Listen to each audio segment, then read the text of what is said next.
Hello बच्चों, चलिए प्रश्न को देखते हैं। प्रश्न है, हेलस अम्लों में हेलोजन परमाणु की ऑक्सीकरण अवस्था +3 होती है। तो देखिए बच्चों, यहाँ पर बात करें प्रश्न की मुख्य अवधारणा की। मुख्य अवधारणा, तो देखिए बच्चों, यहाँ पर हम बात करें हेलस अम्लों की, तो हेलस अम्ल बनते किस प्रकार से हैं। तो देखिए हमारे पास में जो हेलिक अम्ल होता है, हेलिक अम्ल, जब हेलिक अम्लों में से एक ऑक्सीजन को निकाला जाता है तो हमें हेलस अम्ल प्राप्त होते हैं। हेलस अम्ल प्राप्त होते हैं। अब हेलिक अम्ल, तो हेलिक अम्ल में देखिए अनुलग्न इक यहाँ पर है।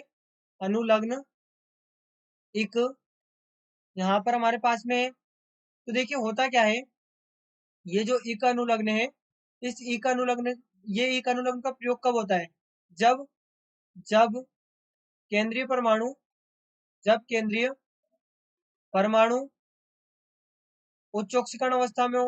उच्च ऑक्सीकरण ऑक्सीकरण अवस्था में हो, अवस्था में हो। अब देखिए होता क्या है कि जो हेलस अम्ल है, हेलस अम्ल, हेलस अम्ल, ये केवल क्लोरीन द्वारा बनाए जाते हैं।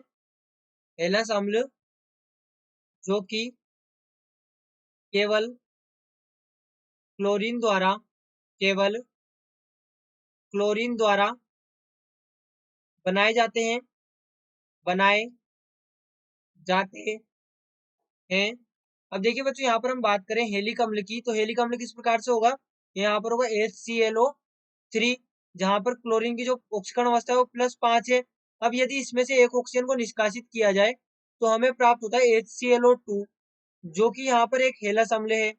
हेलस अम्ल यानी कि क्लोरस अम्ल है। क्लोरस अम्ल, जो कि यहाँ पर एक हेलस अम्ल है। हेलस अम्ल, हेलस अम्ल होता है।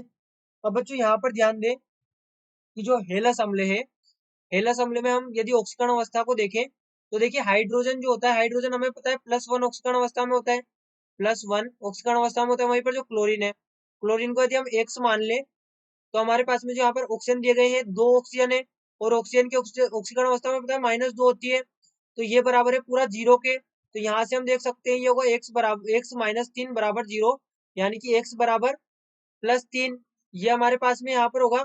तो हम क्या कर सकते हैं यहाँ से कि जो हेलस अम्ल है, इनकी ऑक्सीकरण अवस्था +3 है, और हेलस अम्लों को यहाँ पर एक और नाम से जाना जाता है, वो होता है हेलिक, हेलिक थर्ड अम्ल। हेलिक, इसे इस प्रकार से लिखे देखिए, हेलिक थर्ड अम्ल, क्योंकि यहाँ पर इसकी ऑक्सीकरण अवस्था +3 है तो इसको हेलिक थर्ड अम्ल के नाम से भी जाना जाता है। तो बच्चों यहाँ पर हम कह सकते हैं कि जो दिया गया कथन है ये सत्य है, सत्य है। तो दिया गया कथन है वह सत्य है, और यही हमारे प्रश्न का उत्तर है। तो बच्चों आशा करते हैं आपको प्रश्न समझ आया होगा। धन्यवाद।